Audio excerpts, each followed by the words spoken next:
Welcome to Pushing Forward with Alycia, a podcast that gives disability a voice. Each week, we will explore topics like confidence, ambition, resilience, and finding success against all odds. We are creating a collective community that believes that all things are possible for all people. Open hearts, clear paths, let's go. Welcome back to Pushing Forward with Alycia. I'm Alycia, and today's guest is so near and dear to my heart. She is my college roommate. She's my very best friend.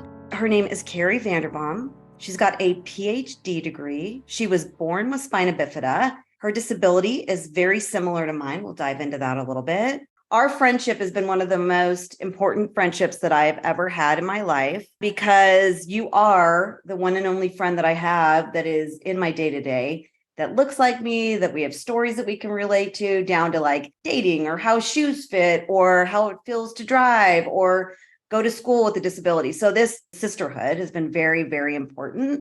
And your focus with a lot of your work has been in obesity prevention, adaptations for children and adults with disabilities. Maybe you could talk about that a little bit.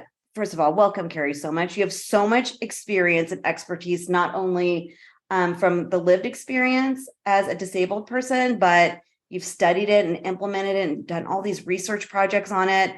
Yeah, I think my trajectory of what I focused on really evolved because in the beginning, at Chico State, it was about focusing on more so the individual, I guess you could say. So, wanting to address the issue of health and looking at why individuals, specifically, I noticed individuals with spina bifida where, you'd see a lot of issues about overweight and obesity, especially at a young age. And I was just really curious about that. But over time and, even through Chico State and like working in different, sports and recreation programs with individuals, thinking about our own experience, that piece about advocacy and access to opportunities was always in the background. And I think happily evolved into more issues of access and opportunities and more widely, not just overweight and obesity, right? Because then there's issues of mental health and so many other things. So it quickly evolved. And so then for, I think the majority of my PhD and then into my postdoctoral work, it was really more public health focused and not the individual, but looking more at the population of people with disabilities and not just spina bifida, but anyone and everyone, physical, intellectual, acquired, chronic, whatever it might be, older adults. And that's how it kind of evolved. What is the prevalence of obesity for people with disabilities? I mean, I would say it's in that 50 to 60% range, and it could even be higher. Again, some disabilities it's lower, a lower prevalence, and then some it's much higher. Spina bifida has, I'd say, probably one of the higher rates. Mm-hmm. And what I was also hearing and what you just said is focusing more on like the systemic issues of lack of accessibility and lack of opportunity. Yeah, absolutely. And we call it like the social determinants of health. And so whether, it's a person with a disability or because of your race or gender. So yeah, we call it social determinants of health. And it comes down to more of societal factors than those individual factors, and the personal behavioral change factors, right? So access to even education, right? You can't improve your diet if you don't know what you're supposed to be eating. But then even if you know what you're supposed to be eating, right? And again, this is where it was really important to I think it's important to focus on the individual, but the realization that you also have to focus on the wider, more holistic focus of the, society. So even if you teach an individual what they're supposed to eat, if they don't have access to a grocery store that provides those foods and fruits and vegetables or whatever it might be, and in an affordable way, or, with affordable prices, then there's so many different barriers. And even if there is that grocery store, does it have stairs to get up into it? We have this really cute grocery store like 2 blocks from our house, but it's very old. It's a little corner mom and pop shop, but it has stairs to get into it. So my husband, who is also in a wheelchair, him and I, we're not accessing that grocery store because of those stairs. Maybe you can enlighten our listeners a little bit about your disability, your path. So I was born with spina bifida, and I would say, I guess, born with somewhat of a milder case. My spina bifida is basically a malformation of the spinal column and the spinal cord, where basically it doesn't develop properly. And so oftentimes what will happen is the baby will be born with an opening along the spinal column, and it can be higher or lower. And of course, just like a spinal cord injury, if it's higher, there's probably going to be more physical disability associated with it. If it's lower, then there's less typically. And so oftentimes with that opening, like the spinal cord might be protruding, the nerves might be protruding. And then so that's where some of the damage is done. Mine, I was, more fortunate, I guess you could say. So it was, my lesion actually had closed over. So some of the damage that's done to the spinal cord and nerves it was less than typical, but it did cause, issues with bowel, bladder. Wasn't able to walk without like a walker and braces. I could do that, and they were trying to get me to do that when I was very young, around 4 or 5. But then my spinal cord tethered, which basically caused more damage to the nerves. So then I lost any ability to potentially walk without any equipment. So then basically just have been a full-time wheelchair user from basically my, toddler years. Grew up in a wonderful family. My mom was a single parent. We were, somewhat poor. So I always say, and I think it's kind of true, poverty kind of saved me because my mom wasn't there. She was there, but she was working a lot. And so I was just running around the neighborhood with my brother and sister, like every other kid, scraping up my knees, getting into trouble. Activity was a really important part of my life from a very young age. And I grew up in a very small town. I think there was only one other young person that had a physical disability. I think you and I both have those same experiences of being the one and only kid with a disability in school, in our classes. And I think meeting people that are like you, having friends that you can bounce off of each other, lived experiences that are pretty hard, whether it's bowel or bladder or dating or clothes or all of it. Yeah, one of the fun, this is, well, along those lines, to me, it's also really funny, even in adulthood, I used to be really embarrassed. I think a lot of us are, right? And I still am, right? When we have, to have to talk about poop and pee issues, or when it happens and it's it's in your pants and it's not supposed to be because we're adults and whatever. But like talking to some friends who don't have disabilities, and it is still just so funny to me getting to hear their stories about pooping and peeing their pants as adults. And I'm like, oh, it happens to you guys too? Like, what? Okay, this is great. It's not just us. Right. Yeah, I agree. That's interesting to go like, oh yeah, that's me too. Okay, great. You have that problem. So I love it. I really want you to talk about Ability First and what that program is and your advocacy through that. So Ability First Sports, it's a sports program that has been around Northern California for, oh my gosh, since 1985. It's a sports and recreation program that just provides the opportunity for folks to do different sports and recreation activities, whether you consider yourself an athlete or not. It originally started off as it was actually just a day camp for like a week long, where you had to drive in and drive out. But quickly, I think after the second year, became an overnight camp. that's what we started off as for many, many years for youth. So 7, 8 to 18-year-olds. And for 1 week, they'd come and live in the dorms at Chico State. And during the day, we would do a variety of different sports. And at night, we would do different recreation activities. And all the participants have physical disabilities. Of course, we have some that have co-occurring disabilities, right? But physical is the main one. And then some have intellectual disabilities as well. And all the coaches also have disabilities themselves. So that makes our program pretty unique. One of the other unique parts of our program, besides being an overnight residential camp, is that we kick parents and caregivers out. So we provide the day and night counselors and have nurses on staff.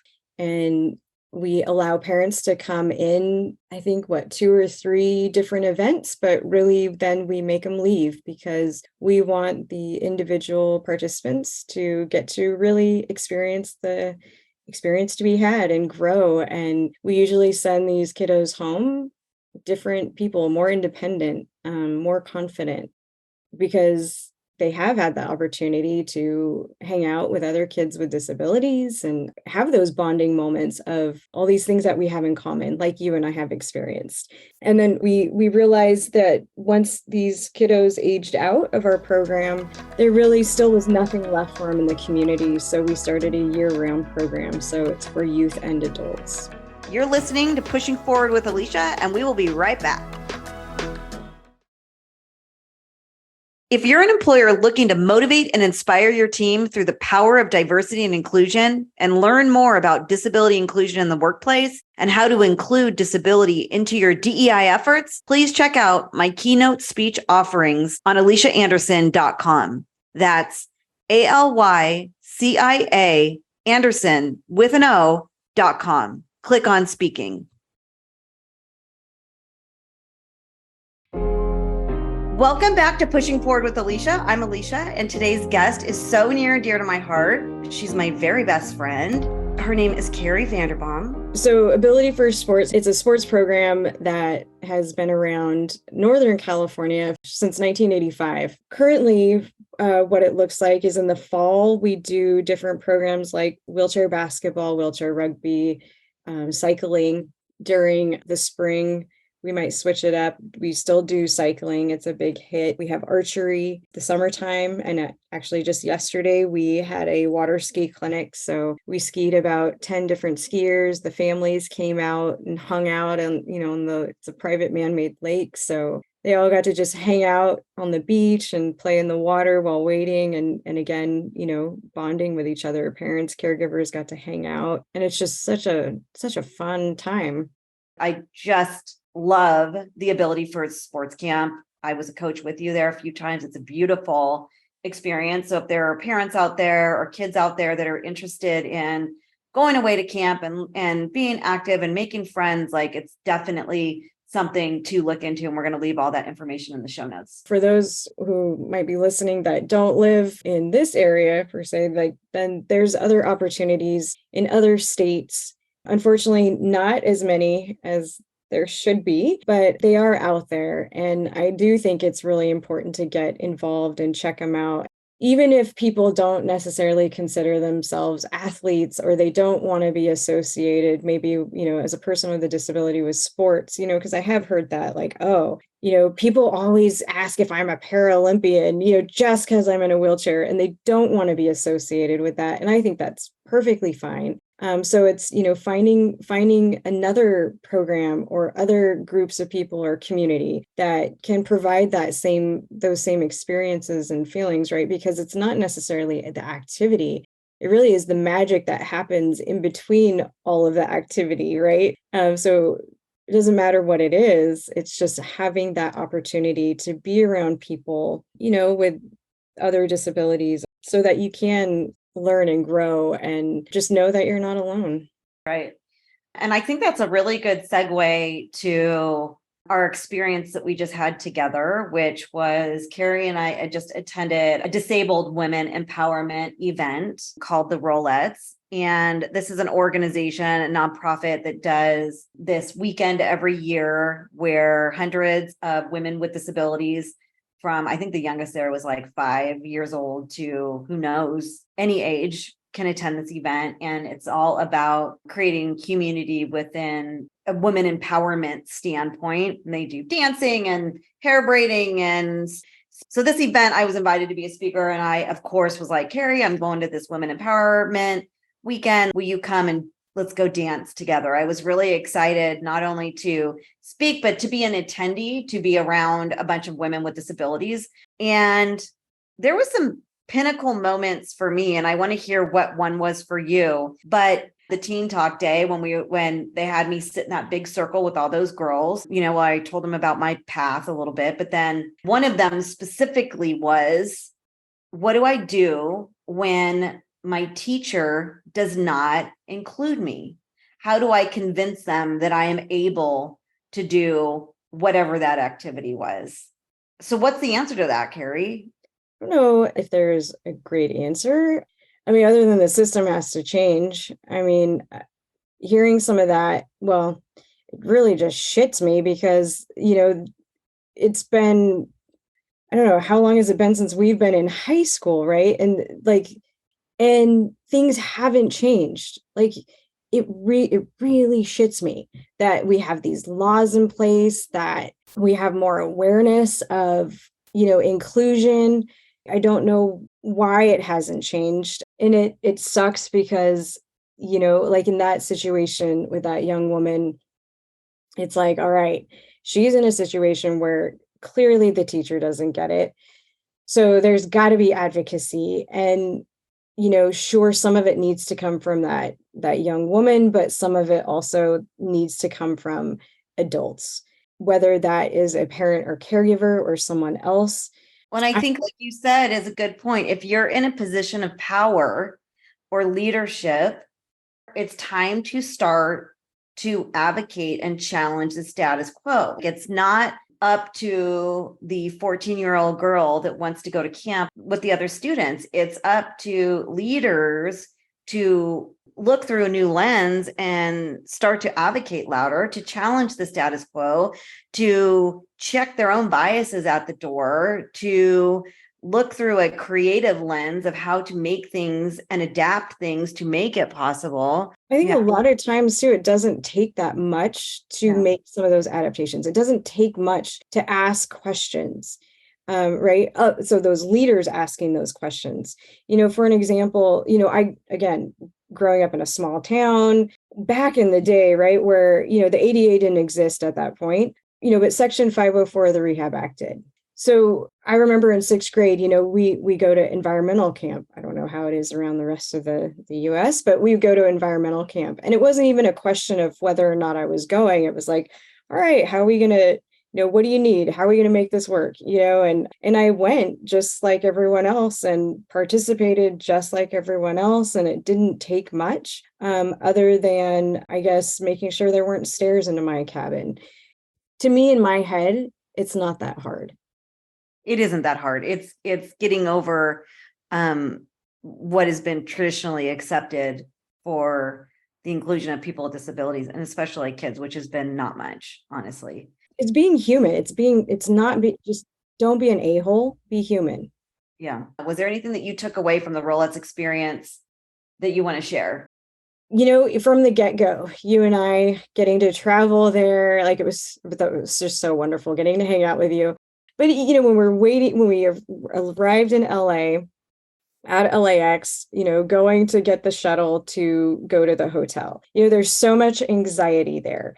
Is the bus going to come with a ramp? I know they said that it was going to be there, but is it? Or even if it comes, are we going to have to wait 2 hours? Right? But everything was so smooth. Going into the hotel and seeing they had the lifts and the pool. And again, it's just those little things that just make my heart happy. There were so many. When we rolled into the lobby, we're like, whoa, there's a lot of us. I feel like in our world of sports, it's a lot of men and a couple women here or there. So that was really cool. It's giving me the chills right now because I loved just being around a bunch of disabled. That's probably the first time ever to be in that large of a group of disabled women specifically. Yeah, absolutely. That was so cool. I think one of those pinnacle moments was you talking to the teens. It was cool because they obviously need it. They need that role model, but it also reminded me of like, oh my God, we have so much work to do. There's we need more people to help address these issues. We need more advocates. We need more allies. Um, we have a lot of work to do. And Yeah. so, even hearing some of the other folks that were on your panel and just the wonderful work they're doing, it gives me hope as well. And then just some of those young women and, what they're doing and how they're fighting for, themselves and others with disabilities also gives me hope. The teen talk was for me the most important thing, the experience that I had there as well. And it was for all those reasons that you just said, like seeing how they're advocating for themselves or how much work there is still to do, and just the raw emotion. It took me back to adolescence. I think I'm in my 40s now, so it's like to rewind and go back to those moments and remember how hard it is to be a disabled girl in high school with, puberty and dating and the lack thereof, and not getting invited to prom and feeling like you don't fit in clothes right and teachers not including you. And I mean, some of these girls were in tears. It's given me some new motivation to continue to find more outlets like that, to be an example for those girls like we did not have. Because when we were at the Rolettes, there was so much hope in these girls' eyes. So much more than I had when I was that age. And I feel like that these are the moments that we can gift to others now, like looking back in the rearview mirror, so they can be a little braver, a little bolder, a little more confident sooner than I know for sure that I was. I think it definitely gives a lot of weight to the importance of the stuff that you do with businesses, right? And trying to make things more accessible and inclusive. And, so when these girls go off to college, they can go work for any company they want without being discriminated against. We're so lucky that we have each other. Oh my gosh. I love you. I love you. We're going to wrap up, and I like to ask our guests if there's like a mantra or something that, I don't know, is there something that would motivate our listeners that you live by? I mean, life is truly way too short to let other people's negativity or their ableism to weigh on you and stop you from doing what you want to do. Yeah, I think just, you gotta push forward and keep going, even when it's incredibly painful and you feel like you can't anymore. And actually, and I might ramble from here, but one of the teens when we were at that Rolettes experience, had asked about advocacy fatigue. And it was like, oh my God, it's such a real thing. And I worry for lots of people about it, right? And so, sometimes, you got to push forward, but sometimes you also have to lean into some of that anger and sadness, but you can't lean into it for too long, right? You got to, feel it, know it, but then let it go and keep going. And while you need to take that break, reach out to your community. Find someone else who can help keep things going until you can jump back into the game. Know things get better. Life is too short. Go for it. Thank you so much for joining, Kerri. And thank you to our listeners once again for helping us build this community. This is Pushing Forward with Alycia, and that is how we roll.